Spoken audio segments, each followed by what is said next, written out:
দুবাইয়ে মূর্তি পূজার কারণে বা অন্যান্য বিভিন্ন অপরাধের কারণে বর্তমানে যে বন্যা পরিস্থিতি হয়েছে, এটাকে কি আমরা আল্লাহর গজব বলতে পারি? এ বিষয়ে মেহেরবানি করে আমাদেরকে কিছু জানাবেন। প্রিয় ভাইয়েরা, সাম্প্রতিক আপনারা দেখেছেন দুবাইয়ে যে ভয়াবহ বৃষ্টিপাত হয়েছে, যেটা মানব ইতিহাসেই একটা অঞ্চলে একদিনে বৃষ্টিপাতের ক্ষেত্রে একটা রেকর্ড।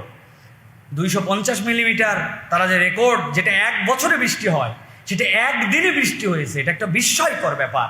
এরকমভাবে এই জায়গায় বৃষ্টি হয়েছে। বৃষ্টি হওয়ার কারণে সেখানে বিপর্যয়কর আবহাওয়া সৃষ্টি হয়েছে। সেখানকার মানুষজন ব্যাপক কষ্টে আছেন, জানমাল সব কষ্টে আছে। প্রিয় ভাইয়েরা, দেখেন, আমি আমার ক্ষুদ্র দৃষ্টিভঙ্গিতে 2-3টি দিকের কথা এখানে আলোচনা করতে চাই। একটি হচ্ছে যে বিষয় নিয়ে আমরাও কিছু দেখছিলাম, এখানে আল্লাহ রাব্বুল আলামিন কোরআনুল কারীমের মধ্যে একটা বেসিক কথা বলেছেন, যাহারাল ফাসাদু ফিল বাররি ওয়াল বাহরি বিমা কাসাবাত আইদিন নাস। এই যে আমাদের বিপর্যয়, এগুলো মানব কামায়। তো মানব কামায়ের সায়েন্টিফিক ব্যাখ্যা কেউ কেউ দিচ্ছেন, সাম্প্রত 20-30 বছর সেই জায়গাতে তো বৃষ্টি কম হয়, কিন্তু তারা এই যে ক্রাউড সিডিং আকাশে এক ধরনের পদার্থ ছিটিয়ে তারা ইচ্ছা মতো যেই মেঘ ঘনীভূত হয়ে এখনো বৃষ্টির উপযুক্ত হয় নাই, ওই মেঘগুলাকে অ্যাসিড দিয়ে দিয়ে তারা বৃষ্টি করায় তাদের পরিবেশকে ঠিক করার জন্য চেষ্টা করে। তো এটা এখন সাম্প্রতিক বিশাল বিতর্ক যে এই ক্রাউড সিডিংয়ের লেভেল তারা এমন জায়গায় নিয়ে গেছে যে এই বিক্রিয়া হতে হতে হতে ওই আকাশের ওই মণ্ডলটার মধ্যে একটা ভিন্ন রকম ক্রাইসিস তৈরি হয়েছিল। হওয়ার কারণে আজকে যেই অতিবর্ষণ যেটা হয়ে গেল, কেননা এর আগে এরকমভাবে 70 বছর ইতিহাসে এই বর্ষণটা হয় নাই। এটার দ্বারা আমাদের শিক্ষা কি? প্রাকৃতিক আল্লাহ রাব্বুল আলামিনের যে ভারসাম্য, জীববৈচিত্র্য, এটা কখনো নষ্ট করতে হয় না। পণ্ডিতি করে কিছু করলে আমাদের জন্য উপকারের থেকে অপকার সেটা হতে পারে। এটা আমাদের বিচার বুদ্ধি করে করতে হবে। এটা আমাদের দেশের জন্য জরুরি। আপনার নিচে পানি আছে মানে আপনি গড়গড়ায় পানি উঠান, আপনি ইচ্ছা মতো নষ্ট করেন, আপনি পানি দিয়ে যা ইচ্ছা তাই করেন। আজকে বাংলাদেশের মতো জায়গাতেও দেখবেন কত বড় বিপর্যয় হয়। এই যে এই বছর যে গরম যাচ্ছে, পানির অবস্থা যে কী হবে, কত যে কলসি মিছিল আর কত যে আমাদের ঝাড়ু মিছিল হবে, এর কোনো তো অভাব নাই। সুতরাং এইগুলো আমাদেরকে বিবেচনার সাথে ব্যবহার করতে হবে। দ্বিতীয় কথা, পাপ এবং পাপের যতগুলো শহর, আমি বিশ্বের বেশ কিছু দেশে গেছি, তার মধ্যে দুবাই, আলাইন, এইগুলোতে গেছি। সত্যিকার কথা, দুবাইয়ে যারা এখন পর্যন্ত মুহাক্কিক আলেম আছেন, তারা কেঁদে কেঁদে আমাদের কাছে বলছেন দুবাই হচ্ছে এখন মাকবারাতুল ইলম। এটা হচ্ছে এলেমের গোরস্থান। এখানে ইসলামের কথা ঠিকমতো বলা যায় না।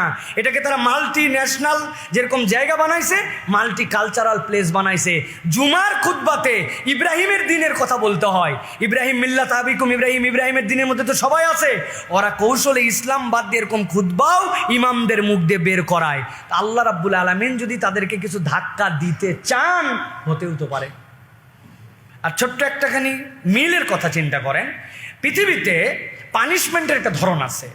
কমে সামুদ অনেক বড়, তারা আল্লাহর কাছে, নবী যখন হেদায়েতের কথা বলল, আর বলল হাঁটু গেড়ে দিয়ে আমরা মাটি পর্যন্ত পুঁতে রাখতে পারি, তোমার আল্লাহকে কি করতে বলো, পাঠাতে বলো। আল্লাহ ওদেরকে বাতাসে উড়াইছে, ভারী দেখাইছে বেশি, আল্লাহ বাতাসে উড়াই দিছে। আরেক দল তীব্র বিরোধিতা করছে, আল্লাহ জমিন উল্টাই দিছে। তো এই দুবাই, এই মরু অঞ্চল, এইটা তো বৃষ্টিপ্রবণ এলাকা নয়।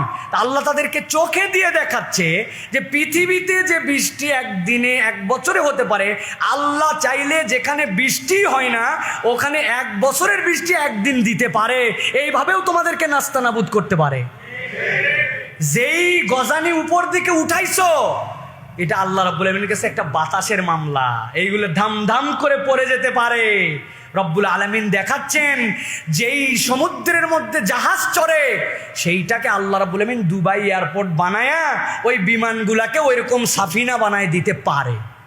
কিন্তু আমরা জানি না আদৌ তাদের বোধের জায়গা জাগ্রত হবে কিনা। মুসলিম উম্মার তো আজকে বোধ মরে গেছে। মুসলিম উম্মা কোনোটাকেই তারা ডাইরেক্ট ঘোষণা দিয়েছে এটা প্রাকৃতিক বিপর্যয়, আমরা সেরে উঠবো। আর সবচেয়ে বড় বিষয় হচ্ছে, প্রিয় ভাইয়েরা, অন্যের বিপদে কি হলো, কার উপর গজব আসলো, কে কোন আমলে গজব করলো, এই চিন্তা করা আমাদের জন্য বড় বেশি বিলাসিতার চিন্তা। কেননা আমরা নিজেরাই পাপের স্বর্গে বসবাস করতেছি, ঠিক না ভাই? গুলশানের মতো জায়গায় মেয়েরা মদ খেয়ে রাস্তায় এসে মারামারি করে, পুলিশ তাদেরকে ধরার পরে পুলিশ পর্যন্ত বিপর্যস্ত হয়।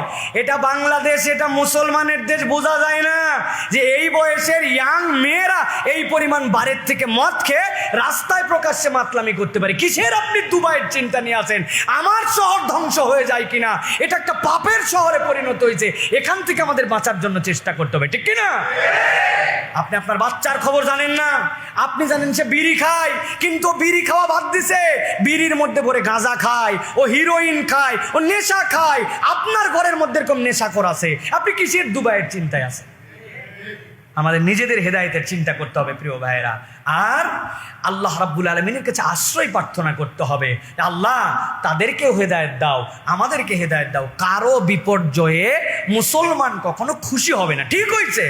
ওদের শিক্ষা একটা দরকার ছিল না ভাই, এটা আমি বলতে পারি না, আমি আল্লাহর কাছে বলতে পারি তাদের যে বিপর্যয়, আল্লাহ সেখান থেকে যে যে কারণে বিপর্যয় হয়েছে তাদেরকে হেদায়েত দান করে দাও। আল্লাহ রাব্বুল আমিন তাদেরকে শুধরায় দাও, তারা তো আমারই ভাই, তারা তো আমারই ভূমির লোক।